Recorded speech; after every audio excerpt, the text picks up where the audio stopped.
Bom, vamos lá então. Bom dia a todos. Vou dizer para vocês que não é muito fácil estar aqui, né, na presença de tanta gente ilustre aí, e principalmente suceder aos meus pares aí, né, o Rodrigo, o Renato, o Ranieri, o Laguna, e daqui a pouco vem o Fiola aí também. Então, só gente de peso aí que trabalham, fazem um excelente trabalho para o nosso setor. Eu quero saudar também o pessoal que trabalhou e que está trabalhando para que o nosso evento pudesse acontecer, e que belo evento, né? Saudar os nossos patrocinadores que acreditaram no nosso congresso. Quero aproveitar também que tem gente aqui praticamente de todo o Brasil e agradecer a ajuda que a gente lá no Rio Grande do Sul teve de todos vocês. O Brasil inteiro nos ajudou e vocês foram muito importantes para a retomada do nosso estado, sabe?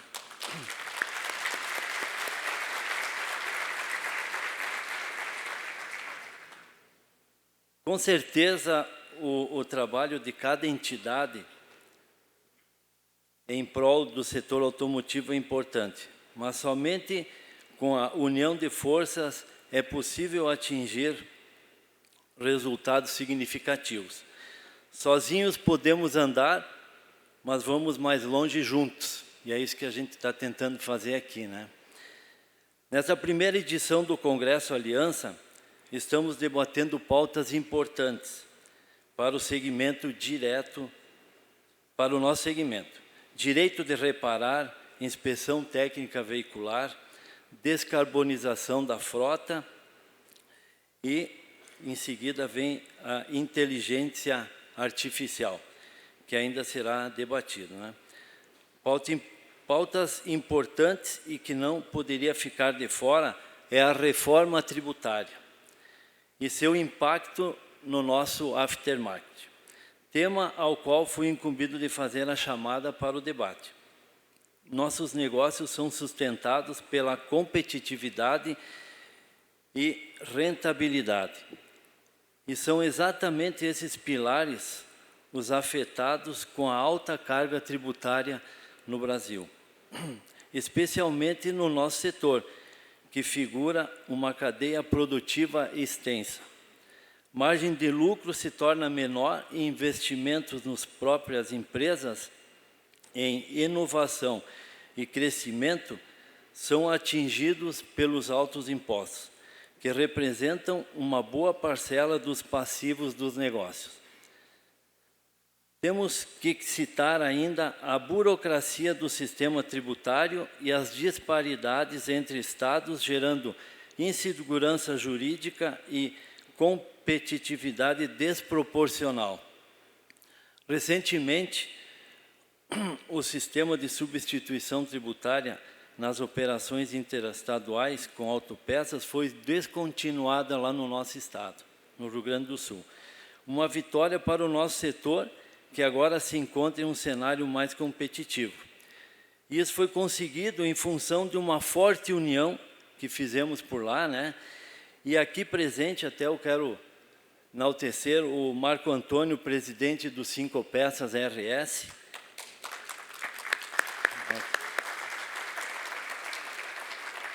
E também o Paulo Paim, presidente do Sindirepa RS, que está aqui presente. A reforma tributária brasileira visa simplificar o sistema atual, o que exige maior atenção e reestruturação contábil e melhorias nos processos operacionais das empresas. Os desafios para a nossa cadeia automotiva são grandes.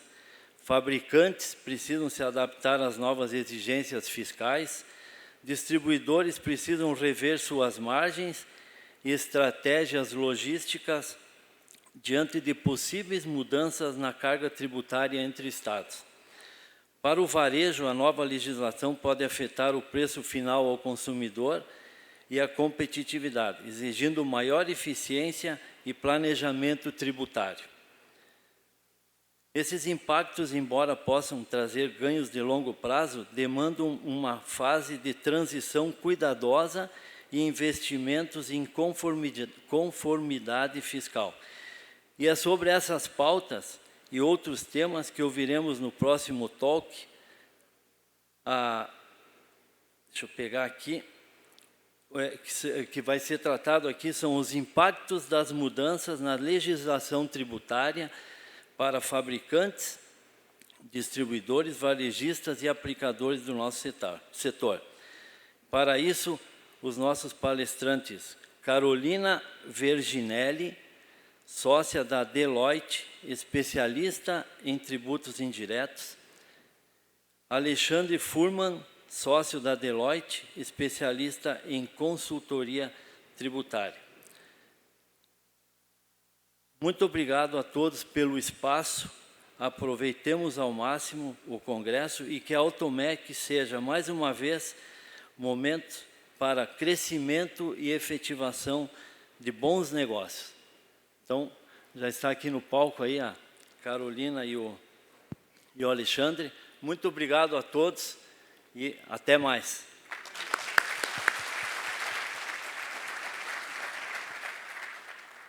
Bom dia a todos, é um prazer estar aqui com vocês. Como apresentada, obrigada, Henrique, pela apresentação. Eu sou Carolina Verginelli, sou sócia da consultoria tributária da Deloitte.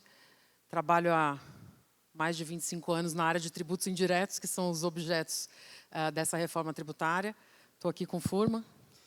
Bom dia a todos. Mais uma vez, agradeço ao presidente Henrique, à Aliança, pela oportunidade. A gente está muito feliz de estar aqui. Como a Carol falou, e na pequena apresentação, sou sócio hoje, líder da área automotiva da Deloitte. Além disso, especialista na área tributária e nessa comunhão, né, de expertise automotivo e tributário, a ideia é a gente tentar, dentro desse desafio dos 30 minutos, tentar explicar o porquê, né, a reforma tributária, nesse contexto, ela é puramente estratégica e o nosso desafio nesses 30 minutos é trazer os porquês e as argumentações de que a gente é categórico em dizer que ela é estratégica e envolve economicamente e financeiramente todos que estão aqui, seja a parte do poço ao túmulo, como foi bem dito aqui, todos serão afetados de alguma maneira e os departamentos inseridos dentro desse contexto serão impactados também pela reforma tributária. Então, o nosso objetivo hoje é trazer uma visão de impacto.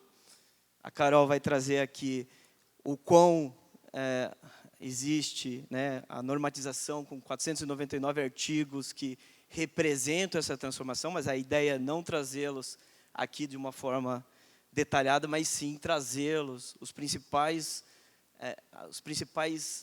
elos, os principais pontos dessa transformação e o quão impacta dentro da cadeia automotiva. Esse é o nosso grande objetivo. Por favor, Carol. Obrigada, Furman.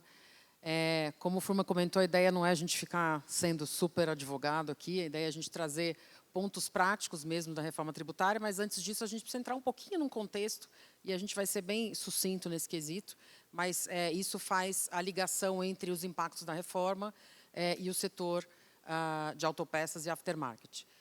O que é... Eu não sei para onde eu miro aqui. Pronto. O que é essa reforma tributária? Acho que antes da gente entrar aí na conversão de tributos atuais e futuros, é importante a gente trazer quais são os dois principais objetivos dessa reforma. E os dois principais objetivos dessa reforma são trazer simplificação tributária para o presidente Henrique acabou de comentar, um setor tão complexo do ponto de vista de tributação é o Brasil. Se a gente compara aí, com outros países ao redor do mundo, o Brasil é conhecido pelo seu sistema de tributação complexo e, no passado, muito pouco alinhado às normas internacionais de tributação. A gente teve, no ano passado, o Brasil implementando aí preço de transferência seguindo a OCDE, E a ideia desse sistema tributário da tributação sobre consumo também é aliar o Brasil às normas internacionais de tributação, seguindo um modelo de IVA moderno, um modelo de IVA OCDE, ligado aí a países como o continente europeu e os modernos IVAs de Oriente Médio e da Ásia também. Então, esse é um grande objetivo, simplificação, alinhamento às normas internacionais de tributação. E o outro segundo objetivo, é importante vocês guardarem isso, é trazer a neutralidade tributária. E o que é a neutralidade tributária? É fazer com que a tributação, seja ela sobre consumo ou não, no caso a gente está falando sobre tributação sobre consumo, ela não interfira nas decisões negociais das empresas, o que não ocorre hoje. Né? A gente tem estados distintos concedendo incentivos fiscais para as empresas, o que faz com que muitas vezes concorrentes não tenham essa concorrência em pé de igualdade, uma empresa localizada no estado A com incentivo importante, seu concorrente localizado no estado B sem incentivo, a gente não tem uma neutralidade tributária, e este é um princípio que, inclusive, foi incorporado à nossa Constituição Federal. Então, né, 2 grandes objetivos dessa reforma: simplificação e neutralidade tributária. A gente parte de um cenário bastante complexo, aqui vocês estão vendo aí quais são os tributos sobre consumo que a gente tem hoje. No âmbito federal, a gente tem PIS, COFINS, né, contribuições sociais. No âmbito estadual, a gente tem ICMS, super complexo, como foi trazido agora. O ST é algo que marca o setor, e marca de maneira não apenas na complexidade para o recolhimento do ST, acompanhamento da legislação, ressarcimento de STs pagos a maior ou quando há quebra de cadeia, é algo que traz muita complexidade para o setor, e em muitas situações a gente tem aí um prejuízo ao fluxo de caixa e, por que não, né, ferir a margem aí do setor. Então, a gente tem o ICMS bastante complexo. Temos também o ISS, tributo sobre serviços de ordem, né, de competência municipal. Todos esses tributos, né, em cinza serão convertidos no que a gente tem chamado aí de IVA dual. O que é um IVA dual? Imposto sobre valor adicionado, seguindo aí as políticas, né, os guias da OCDE. O que é um IVA? Um IVA é um imposto em que as minhas compras geram crédito do imposto pago pelo meu fornecedor e as minhas vendas geram débito pela minha operação. O que eu vou pagar no final do dia para o governo federal, estadual e municipal? A diferença entre o débito e o crédito. Isso é um IVA. Ele repercute na cadeia, do início até o final da cadeia. Tá? Então, é esse sistema que a gente vai ter implementado com a reforma tributária. Qual é a convergência do que a gente tem hoje em cinza para este IVA dual? A gente vai ter a conversão de CBS, de PIS/COFINS em CBS, contribuição sobre bens e serviços, que é um IVA federal, e a gente tem a conversão do ICMS e do ISS em IBS, Imposto sobre Bens e Serviços, de competência agora subnacional. Por que subnacional? O IBS vai sustentar a arrecadação, a receita de arrecadação de estados e municípios. Como isso vai ser administrado? Por um comitê gestor que ainda será criado para gerir o fruto da arrecadação desse IVA subnacional. Além do IVA dual, essa reforma tributária trouxe algumas mudanças sobre outros tributos sobre consumo, como é o caso do IPI, que também afeta o setor de vocês. O IPI ele terá suas alíquotas zeradas a partir do ano de 2027, a partir de 1º de janeiro de 2027, com exceção da situação de manutenção de competitividade da Zona Franca de Manaus. Como que isso vai funcionar? Empresas que fabriquem produtos beneficiados na Zona Franca de Manaus continuarão usufruindo dos incentivos fiscais da Zona Franca. A Zona Franca é uma área franca que está prevista na Constituição e assim continuará até 2073. Então, esse incentivo de Zona Franca não acaba. E para que esses produtores, esses industriais que fabriquem na Zona Franca continuem sendo competitivos com o resto do Brasil, quem fabricar o mesmo produto fora do Brasil vai ter a incidência do IPI com alíquota positiva. Então, é essa a única exceção que a gente tem para fins de IPI. Quem não tiver concorrente na Zona Franca de Manaus vai ter seu IPI com alíquotas zeradas. A gente ainda está aguardando aí como vai ser a regulamentação disso, como vai ser o controle dessas listas, porque, obviamente, a legislação tem que ser publicada para que se entenda quem tem produtos na Zona Franca e quem não tem produtos na Zona Franca, para que eu possa tributar adequadamente o meu produto. Mas é importante ressaltar que, para muitos setores, o IPI vai virar alíquota zero a partir de 27, o que já é de antemão, uma redução de carga tributária. E, por fim, a gente tem a criação de um novo tributo, que, infelizmente, impactará o setor indiretamente ou diretamente, quando a gente fala de montadoras, que é o novo imposto seletivo.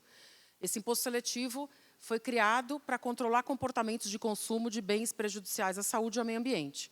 Entre outros setores, que eu não vou entrar aqui por conta do tempo, a gente tem aí, infelizmente, a incidência do novo imposto seletivo sobre veículos e veículos de qualquer, de qualquer modelo e de qualquer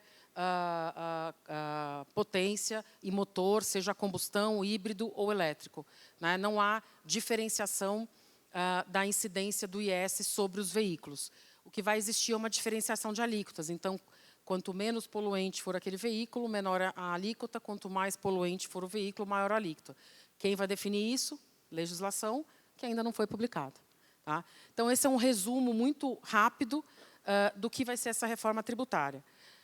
Aqui, a gente gostaria de já mostrar, na prática, alguns impactos numéricos muito simples do que vai significar essa reforma tributária em termos de carga tributária para os setores. Lembrando que a gente não tem uma alíquota definida ainda para o IVA dual, para a CBS e para o IBS.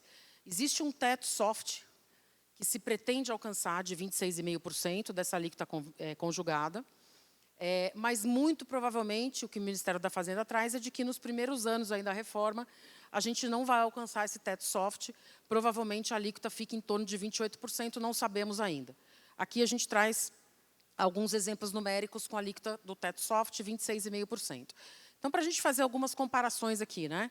O que a gente teria hoje num setor de revenda de mercadorias, uma empresa distribuidora, não industrial?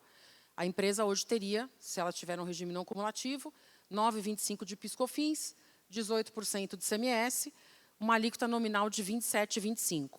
Por que a gente tem aquele número lá embaixo de 37 e 46? Porque os tributos sobre consumo, atualmente, eles compõem sua própria base.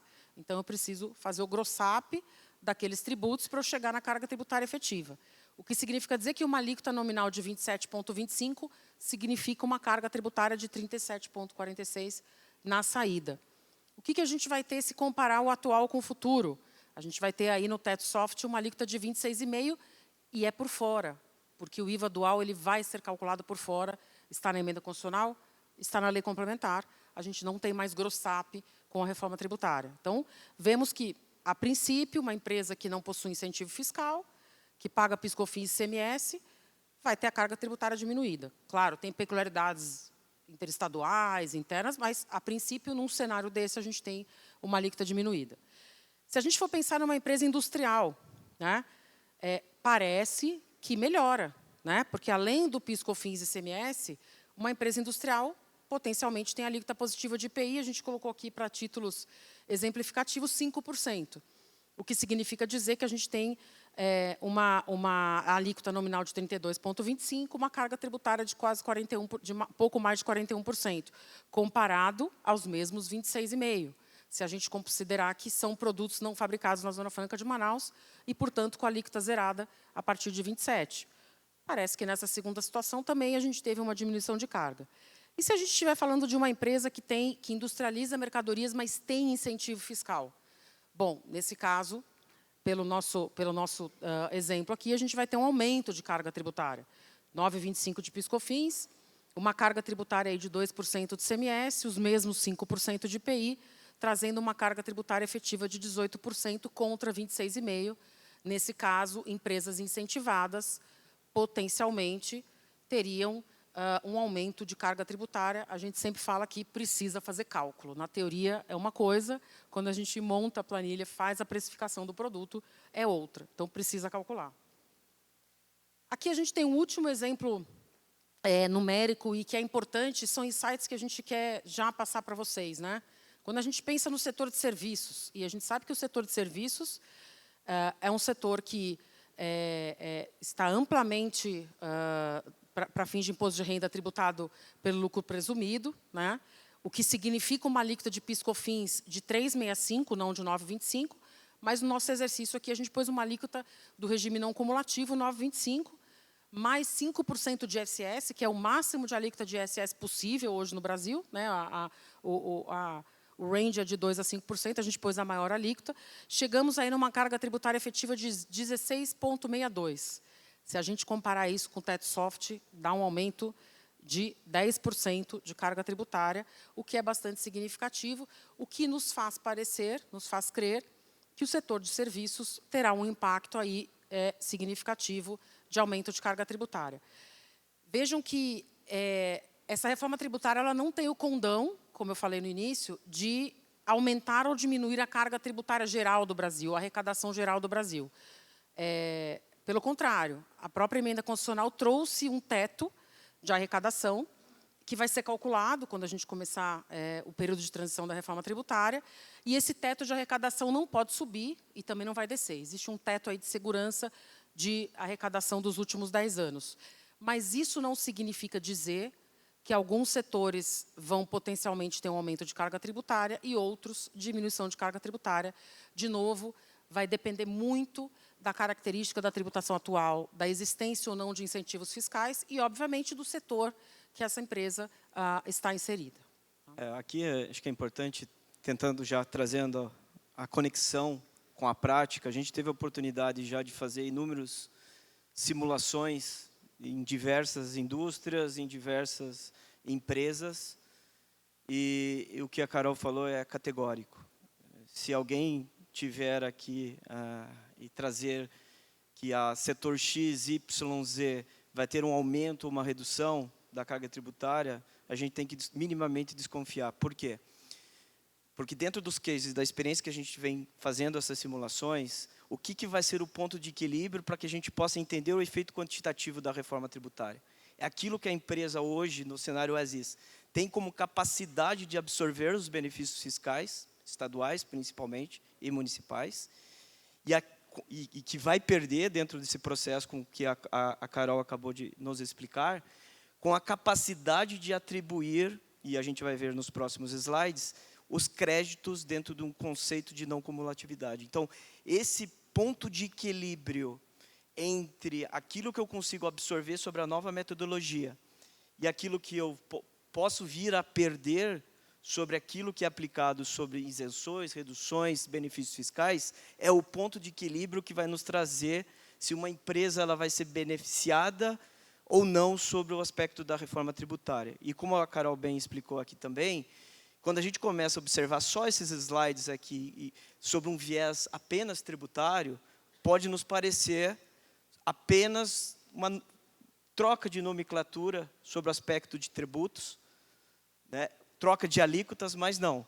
A gente vai ver no próximo slide que a nova forma, logo depois da transição,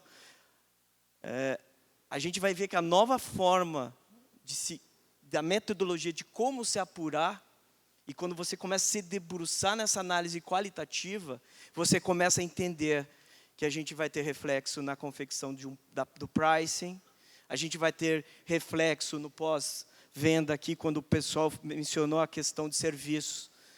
O quão significativo ele vai ser afetado sobre a confecção de sua receita bruta, receita líquida, seu custo líquido, dentro de um contexto de reforma. Então, dentro do que foi colocado até aqui pela Carol, é importante saber que, sim, teremos uma nova forma de apurar.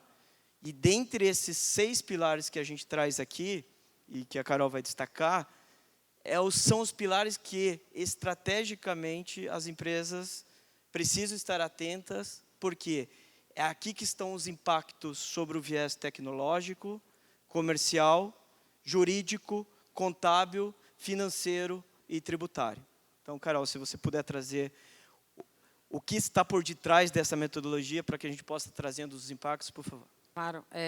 Então, além desses exemplos numéricos bem simples que a gente trouxe para vocês, acho que é importante tentar traduzir as mudanças da legislação do sistema atual e do futuro, e já trazendo inputs de impactos que vocês podem ter aí na operação de vocês, né? Então, quando a gente pensa no sistema tributário atual, PIS, COFINS, ICMS, IPI e ISS, a gente tem uma base de cálculo variável, o fato gerador variável e a alíquota variável. Vocês sabem aqui, o setor, né, de aftermarket de autopeças, vocês têm que acompanhar a legislação do Brasil inteiro para saber que ICMS recolher. Se tem ST, se não tem ST. Cada tributo desses que eu comentei com vocês tem um fato gerador.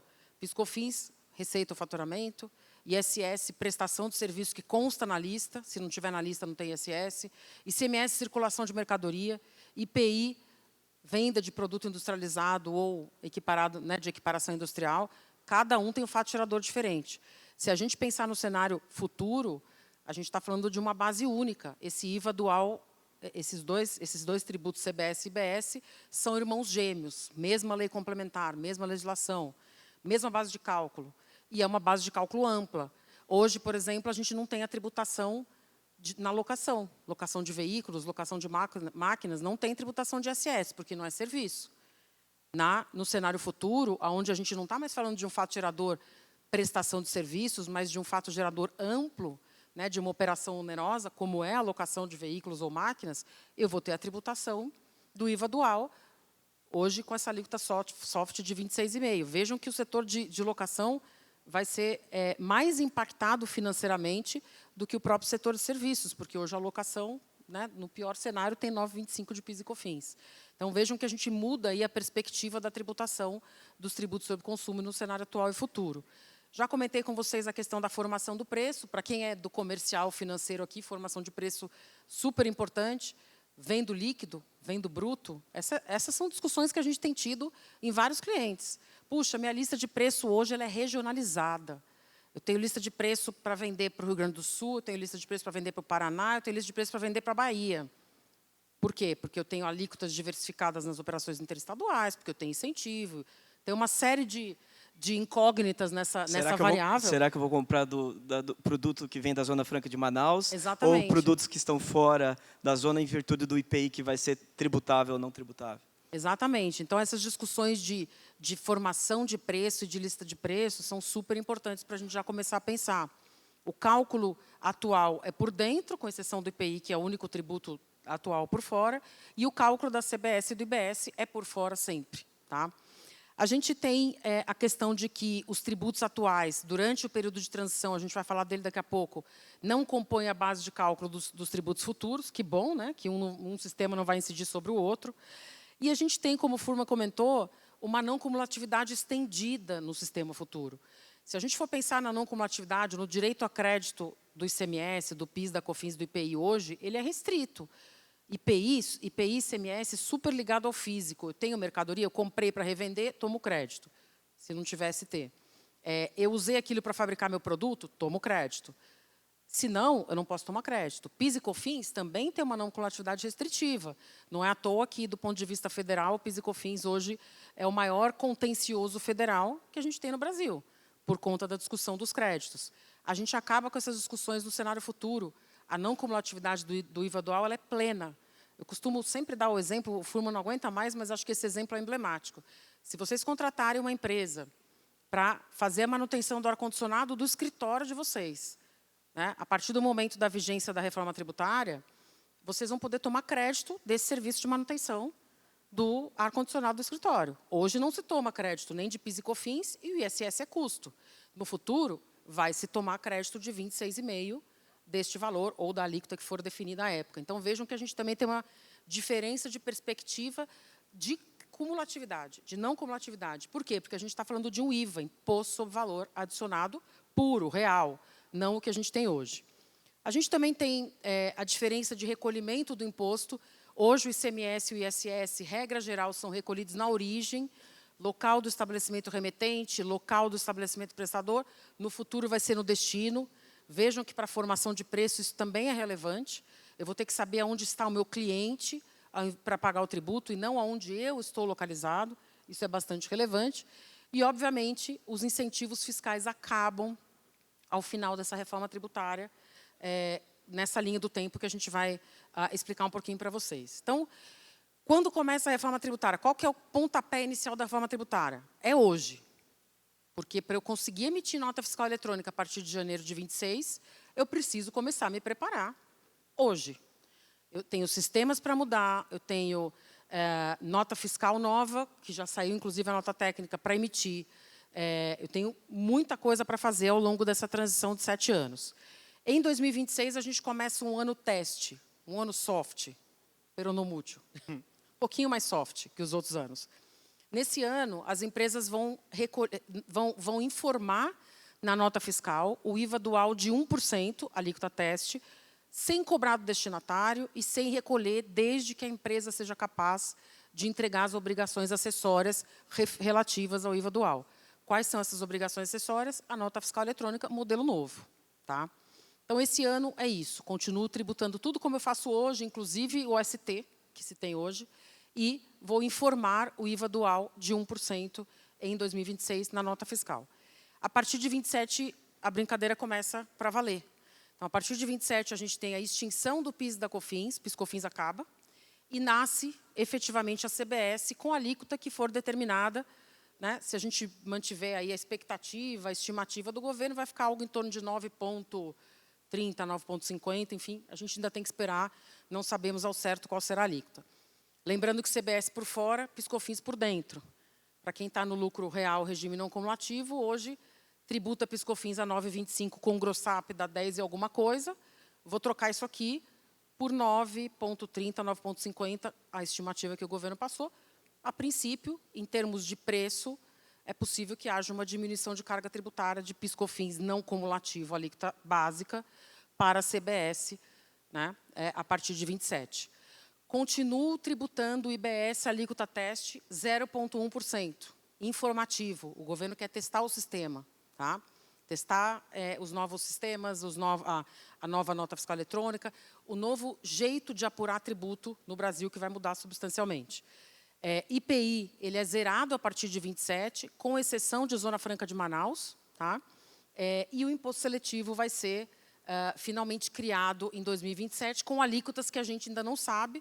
Só sabemos uma alíquota de imposto seletivo, que é o imposto seletivo sobre recursos minerais não renováveis, que pode indiretamente impactar o setor de vocês, porque se a gente tiver recurso mineral utilizado na fabricação de uma autopeça, e a gente sabe que tem, né, a gente vai ter a repercussão desse custo de 1% no custo da mercadoria até chegar no setor de aftermarket automotivo. 28 repete 27, e a partir de 2029, a gente tem uma mudança bastante significativa do modo como se calcula preço. Não que em 27 não tenha havido, mas em 29 vai ser bastante complexo formar o preço e, obviamente, formar a base de cálculo dos tributos. O que vai acontecer em 29? Começa uma redução gradual da tributação do ICMS e do ISS e uma substituição gradual deste ICMS e ISS pelo IBS. Como que vai ser essa substituição gradual? A empresa recolhe ICMS e ISS, calcula normalmente, só que, em vez de tributar 100%, tributa 90%. E essa diferença dos 10% vai ser tributada aonde? IBS. Com a alíquota que a gente ainda não sabe, 18 ponto alguma coisa pela estimativa do governo. Lembrando que ICMS e ISS por dentro, IBS por fora. Então, já pensem em como eu vou formar meu preço, como eu vou parametrizar isso em sistema. Já comecem a pensar aí nas complexidades, renegociação com os meus clientes, renegociação com os meus fornecedores. Né? Super importante isso. Em 30, a gente continua com essa redução gradual, só que, em vez da razão ser 90-10, a gente tem uma razão 80-20. 80% ICMS e ISS, 20% IBS. Em 2031, 70-30. Em 2032, 60-40. E, finalmente, no ano de 2033, a gente tem completada a transição da reforma tributária, a gente tem a extinção de ICMS e ISS e o início 100%, né, completo e íntegro da reforma tributária. Esses vão ser anos muito emocionantes, né, Furman? É engraçado, né, que a gente começa o nosso discurso falando que a visão é simplificar e finaliza com toda essa ginástica de informação, concluindo automaticamente que, para simplificar todo o processo, a gente vai viver um momento bastante complicado de adaptação sobre o viés de processo, como a Carol bem falou.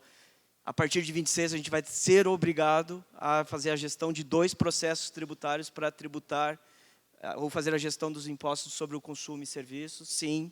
Então, o primeiro desafio sobre prioridades. Será que o nosso time de tecnologia já está apto, dentro desse desafio, de colocar em pé, a partir do dia 1º de janeiro, todos os aspectos sistêmicos, e não só ERP, mas toda a ginástica sistêmica sobre gestão de compras, sobre gestão de logística, sobre gestão de ERP e outros questões. Então, prioritariamente, o time de tecnologia tem que estar sendo absorvido dentro dessas discussões. Segundo, o time tributário, vai ser necessário uma adaptação em processos, de adaptação na atualização das pessoas, atualização e preocupação, será que teremos gente suficiente no mercado? E a gente já está vivendo esse momento de ser absorvido, de como que a gente consegue suportá-los nesse momento de 2 gestões tributárias ao mesmo tempo. Quando a gente vai lá para 26 ou 27, quando entra o CBS, nos parece positivo que as empresas vão começar a ter uma alavanca de possibilidades de créditos. Isso afeta diretamente o time financeiro. Então, o time financeiro, será que já está atento que eu vou ter uma redução de custo a partir da absorção dos créditos dentro dessa nova metodologia, que significa e pode significar um resultado positivo? E, ao mesmo tempo, quando a gente evolui lá para 29 e começa a perder benefícios fiscais, a partir desse decréscimo, será que o time financeiro já sabe que o budget e os investimentos que ele fez, pensando no cenário atual, já está atualizado com essa métrica de metodologia que a Carol acabou de nos passar? Então, aqui a gente tem a tecnologia, a gente tem o time financeiro, a gente tem o time tributário e, por último, e não menos importante, o time comercial. Será que o time comercial já começou a entender que vai existir uma nova prática de preço? E eu que vou precisar, talvez, uma tecnologia para fazer toda essa gestão, de saber de onde eu vou estar comprando ou não, e remetendo à situação que falamos do Sul no início, estávamos a praticar e a analisar uma situação de uma perda de um benefício fiscal ligado ao frete do aço, que afeta diretamente as empresas lá no Rio Grande do Sul. Mas vou perder esse incentivo. O quão isso vai me afetar no meu custo de frete logístico a partir dessa perda. Então, todas as áreas, todas as áreas serão afetadas de uma maneira ou de outra. Nosso propósito aqui, nosso mantra, tem sido tentar alertar o público de que o importante nesse momento é fazer uma análise quantitativa e qualitativa de como que o meu insumo tributário afeta das minhas decisões, dos meus departamentos, seja jurídico, contábil, tributário, financeiro, logístico, etc. E o quão ele vai ser afetado sobre essa nova metodologia, o que eu preciso fazer, desde já, para que eu possa minimizar esses efeitos econômicos e financeiros, e não só tributários. Nosso tempo acabou, infelizmente. O nosso tempo acabou, eu só queria dizer que eu espero que a gente tenha alcançado o nosso objetivo, que era, inicialmente, vocês estarem sentados aqui e falar assim, nossa, que coisa chata, lei, reforma tributária, tributo. Quem trabalha com isso, né? Muito chato. E que a gente tenha conseguido chamar a atenção de vocês para mostrar que a reforma tributária, ela não é uma reforma só tributária, ela vai trazer uma reforma nos negócios. Ela vai trazer uma reforma em como a empresa faz negócio, na sua reflexão de estratégia, nos seus produtos. Então, a gente espera que a gente tenha alcançado o objetivo. A gente deixa os nossos contatos aqui ao final e agradecemos aí a presença de todos. Obrigada. Muitíssimo obrigado.